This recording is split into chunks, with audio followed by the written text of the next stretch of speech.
y que a partir de hoy es ciudadana ilustre de nuestra ciudad. ¿De quién estoy hablando? Ya muchos se deben haber dado cuenta. Milita Alfaro, con quien ya nos vamos porque ya la tenemos por suerte sentada en nuestro living.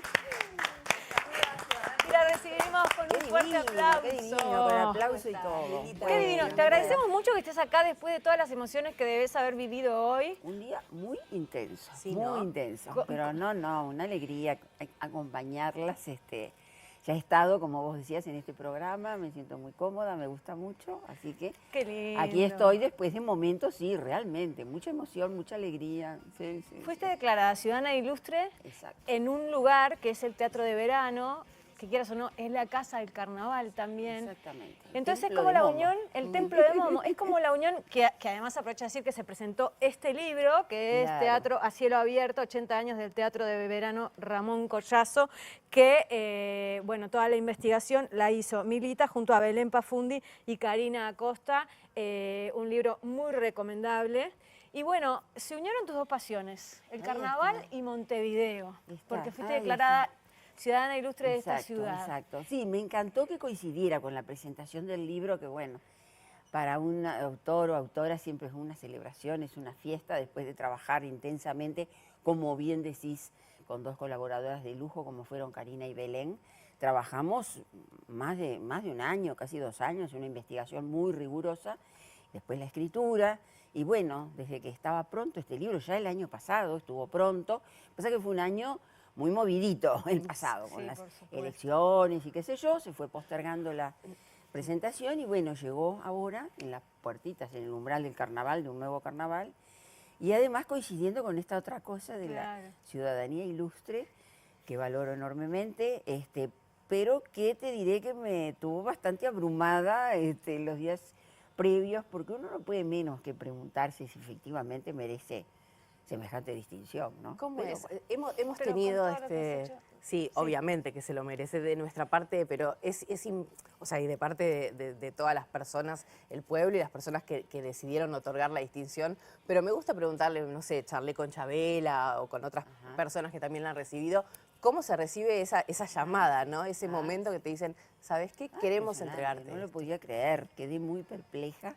Después uno empieza a recibir el saludo de tanta gente que al final se termina convenciendo. Y bueno, capaz que sí, que soy tan ilustre y no me lo imaginaba. Yo no me he sentido en general muy ilustre a lo largo de mi vida, esa es la verdad.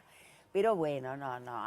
Además, sí, es cierto, sin falsa modestia hay que decirlo, hay una trayectoria en la cual durante muchos años yo he hecho investigaciones que me parece de pronto que tienen, no sé si tanto valor en sí mismas, sí por el lado de que uno ha tratado de proyectar miradas hacia lugares, hacia sectores de la sociedad que de repente estaban un poco ausentes de nuestra historiografía.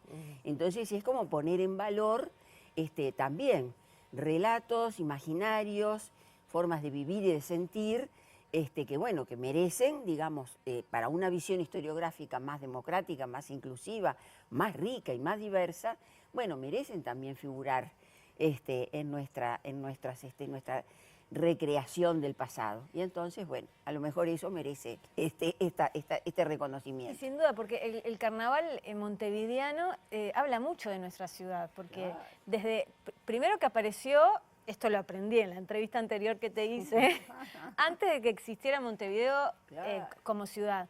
Pero después, el carnaval, que eso no, hace a la gente recorrer la ciudad también. Exacto, porque hay un carnaval barrial.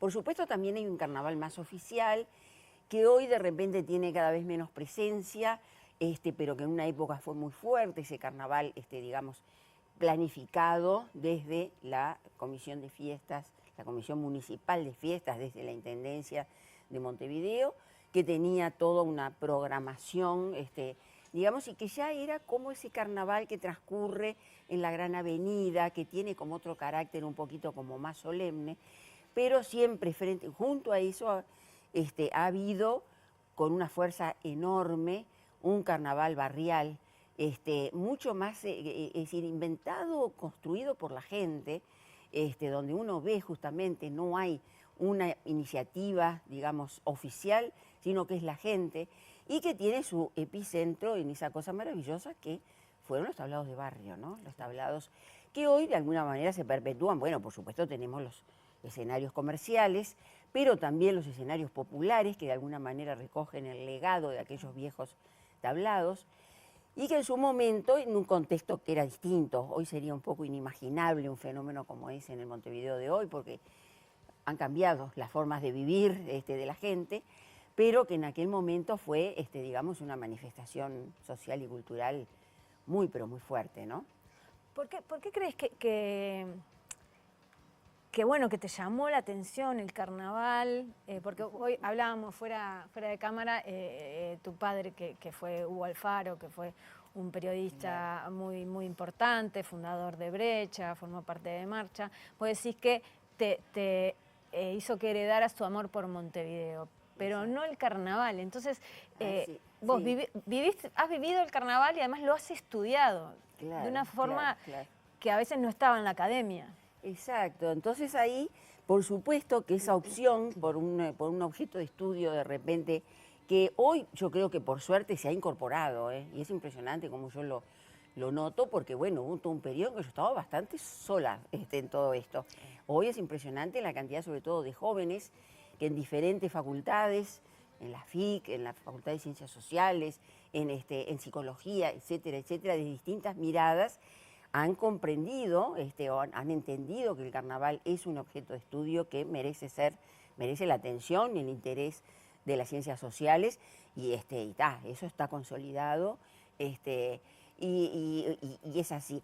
Pero bueno, en cierto momento a mí no sé, una cuestión, por supuesto que hay fundamentos de tipo teórico, de tipo metodológico que te llevan a un poco a nutrirte de un marco conceptual que te permita, digamos, inscribir tus estudios dentro justamente de esas miradas. Pero bueno, la sensación de que nuestra historia de repente le faltaba contarla desde abajo, ¿no? Uno tenía la sensación de que lo que predominaban son los grandes relatos de los grandes procesos sociales, económicos, políticos, que son absolutamente imprescindibles a la hora de pensar y reflexionar sobre el pasado, pero como que estaba faltando esta otra cosa que mirara, que diera cuenta de la gente común y corriente, de la cotidianeidad de los sectores populares, de la presencia, por ejemplo, de las mujeres y de las infancias en la fiesta. Las mujeres, bueno, hoy también empiezan, falta mucho, pero empiezan también a conquistar su lugar dentro de las perspectivas historiográficas. Pero, por ejemplo, los niños generalmente no existen, digamos, para la historia, ¿verdad? Y bueno, el carnaval tiene esa cosa de que justamente como está protagonizado, es decir, digamos, la gente es justamente la que lo hace, la que lo construye, la que lo inventa, la que lo mantiene vivo.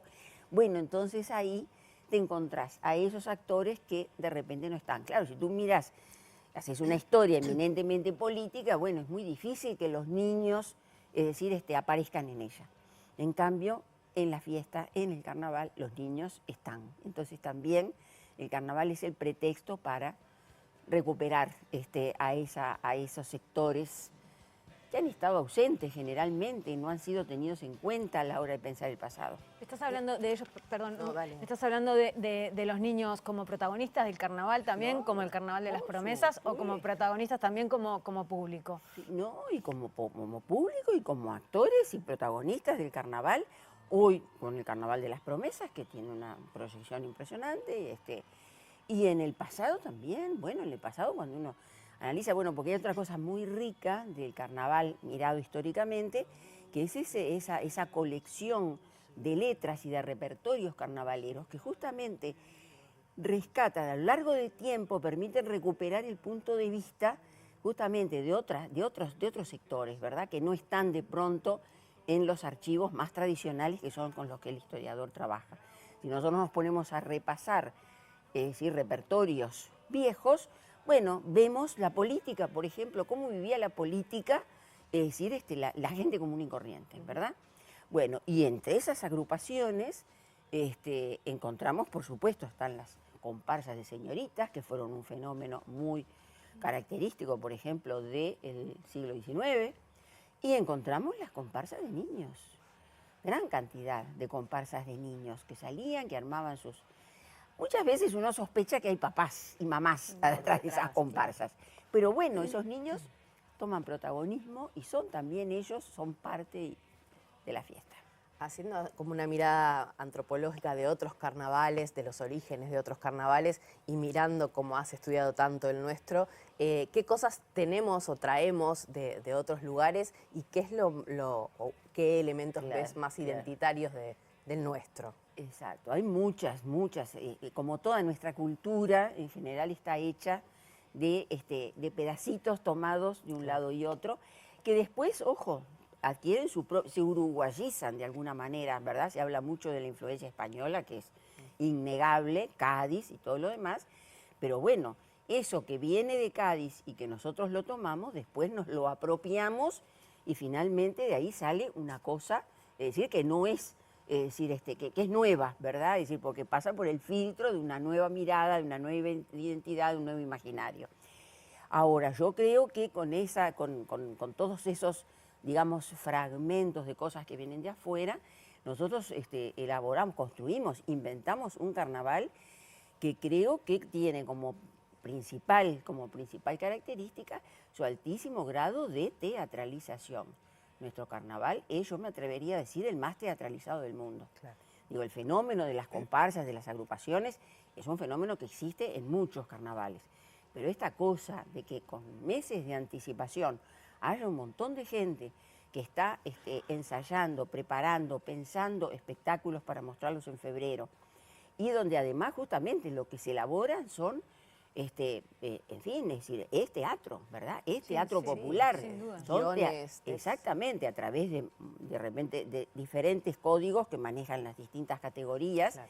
Pero es una teatralidad popular que yo creo que nos identifica y nos define a nivel internacional del mundo, ¿no? A nivel del mundo. ¿A partir de cuándo fue así? ¿Fue siempre así? ¿Siempre tuvo esa teatralidad del carnaval de acá? Mira, ya a fines del siglo XIX uno empieza a percibir de repente, claro, no con el grado, digamos, de la estructuración que hoy tiene todo eso a través de un concurso súper reglamentado, bueno, las dos ruedas, la liguilla, todo lo demás.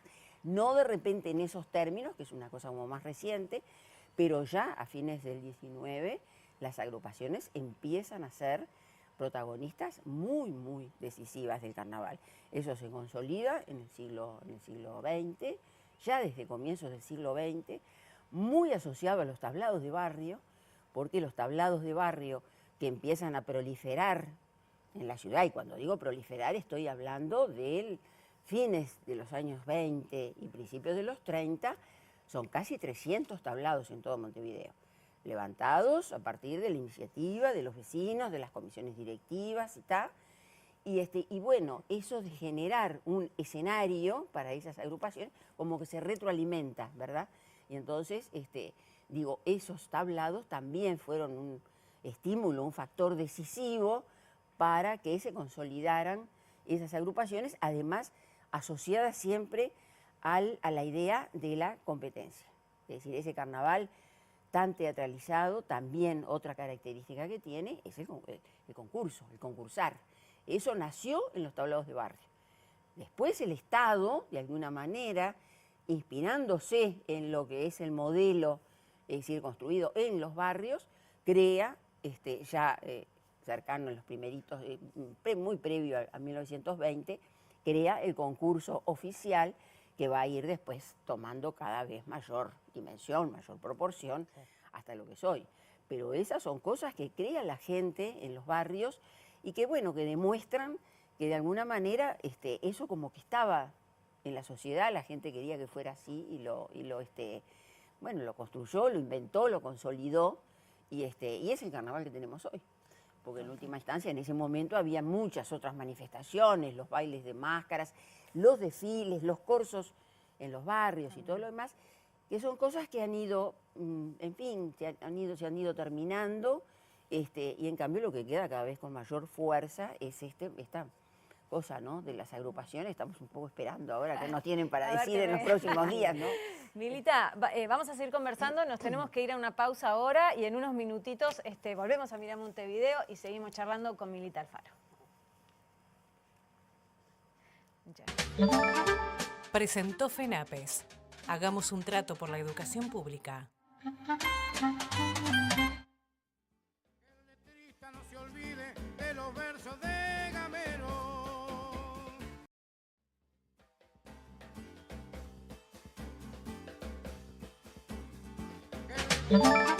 Presenta FENAPES. Hagamos un trato por la educación pública. Bien, y aquí seguimos charlando con muchísimo placer con Milita Alfaro, nuestra nueva ciudadana ilustre, recién nombrada en el día de hoy.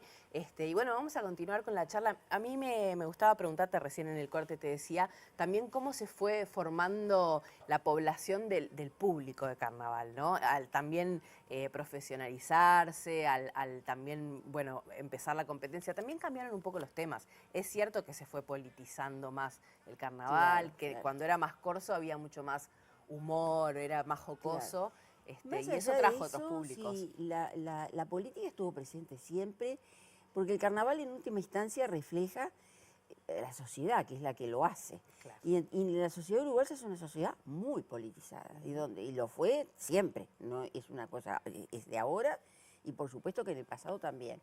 Entonces, el comentario de actualidad política, por supuesto también lo social, lo deportivo, en fin, todo eso estuvo presente, pero el comentario de actualidad política es un ingrediente, sobre todo en algunas categorías y más concretamente en la murga.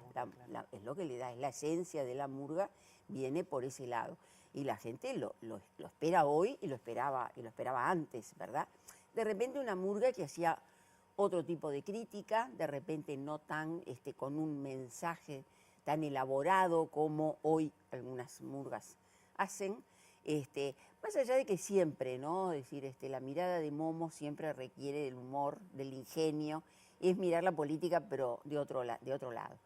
Eso estuvo presente siempre, y bueno, es decir, por eso mismo, vos me hablabas de los públicos, el carnaval tenía, digamos, una convocatoria que realmente llegaba yo diría, bueno, a toda la población, quizá no, pero lo que eran, por ejemplo, los desfiles en 18 de julio, es decir, era multitudinario, es decir, todo Montevideo se volcaba a 18 de julio en desfiles que llegaban al obelisco. Eran desde la Plaza Independencia al obelisco. Te puedes imaginar lo contentos que estarían los carnavaleros, ¿no? De tener que caminar ¿Ahora hasta son más el populares obelisco. las llamadas que el desfile? Convoca más, claro. Porque el desfile, que además ha perdido algunos ingredientes que eran muy lindos, porque ya no hay cabezudos, ya no hay carros alegóricos. Entonces, claro, ver pasar a las agrupaciones. Nuestro carnaval tiene la característica de ser un carnaval de escenario, no es un carnaval de desfile. Es decir, un carnaval de desfile es el brasileño, maravilloso, Claro. el espectáculo, el despliegue justamente de esos desfiles es maravilloso. Montevideo nunca llegó, digamos, a tener eso. Sí tenía carros alegóricos que en los años 50 y sobre todo 60 eran absolutamente espectaculares. Lo que se ve, yo alguna cosa recuerdo, y las fotos de carros muy, muy impresionantes, porque además se incorporó también el movimiento y todo lo demás, o sea que era realmente una cosa muy, muy atractiva y muy... Bueno, esas cosas se fueron dejando y entonces, claro, salvo las agrupaciones de negros y lubolos, que son las únicas, digamos, que tienen ese componente de desfile, las demás agrupaciones, no sé, se pierden un poco en la gran avenida y qué sé yo, más allá de que algunas Sí, no hacen tienen el como esfuerzo. elementos como para Claro, mostrar realmente cuál va a ser la exacto. propuesta. Claro, entonces uno lo que sí es súper disfrutable es verlas arriba del escenario, ¿no? Es decir, a mostrar justamente el espectáculo que armaron. Pero bueno, esa cosa multitudinaria, ¿verdad?, que tenía el carnaval, en una sociedad que también era como una sociedad mucho más integrada y donde había ciertas pautas de convivencia que estaban como mucho más difundidas que hoy. Es decir, yo me acordaba cuando yo era chica, yo iba todos los sábados con mi papá y mi mamá, los sábados al Parque Rodó y los domingos a mirar vidrieras a 18 de julio. Eso era lo que hacía todo el mundo. Era algo que eran prácticas que estaban absolutamente generalizadas. Hoy está cada uno en su casa haciendo las cosas más diversas ya no hay, es decir, incluso el espacio público ya no tiene ese carácter justamente de una cuestión colectiva, donde todos nos reunimos, porque bueno, también esto todo está atravesado por una revolución tecnológica que ha llevado, es decir, a la gente a vivir de otra manera. Entonces es natural también, es decir, si la sociedad cambia, el carnaval necesariamente tiene que cambiar. Por eso estamos tan equivocados cuando decimos carnavales eran los de antes, Claro, ¿no? Carnavales son los de cada momento, siempre y cuando reflejen el contexto en el que se desarrollan, ¿no? Milita, hay muchos países, o sea, en Occidente por lo menos que tienen carnaval. Claro. ¿Por qué es necesaria esta fiesta o esta costumbre popular o este ritual popular? No solo en Uruguay, sino en otros muchos países de Occidente, cada uno con su fiesta, ¿no? Cada uno con su forma de expresión. En el norte argentino hay unos carnavales muy particulares. Muy particulares. Bueno, esa ¿Por qué fue idiosincrasia de necesario cada ese ritual sociedad. en algún momento? Claro, lo que pasa es que eso nace en un contexto, el carnaval, es decir, más allá de que se habla de que ya en la antigüedad existían formas justamente de alguna manera de dar vuelta al orden establecido y de crear este mundo del revés. Y bueno, hay que desafiar la lógica, la razón, es decir, hay que jugar a que de repente las cosas no tengan por qué ser siempre como son, que puedan ser de otra manera. Y entonces esas imágenes, ¿no? Es decir, de los peces que vuelan y las aves que andan en el fondo del mar. Bueno, es una cosa muy, muy característica de toda una simbología que atraviesa los tiempos. Y que además, bueno, en la Edad Media, donde había una presencia de la Iglesia y una convivencia tan reglada en muchos aspectos, digamos, por una liturgia cristiana y todo lo demás, bueno, la necesidad justamente de alguna manera de escapar a eso, además Carnaval forma parte, más allá de que es una fiesta muy transgresora para lo que son, digamos, las normas de la Iglesia, pero es una fiesta que integra la liturgia cristiana, porque son esos días previos al inicio de la Cuaresma, donde hay 40 días de ayunos y de abstinencia sexual, todo lo, digamos, lo carnal, lo material queda de lado, porque pone el acento justamente en la exaltación de la espiritualidad. Y bueno, antes de entrar en esos 40 días había que despedirse de alguna manera, ¿no? Y entonces eran los excesos de todo tipo, por eso el carnaval está tan asociado. Es el comer, el beber, el fornicar, es decir... En algunos lugares se le llaman ahí hijos del carnaval, ¿no? Los hijos del carnaval. Por supuesto.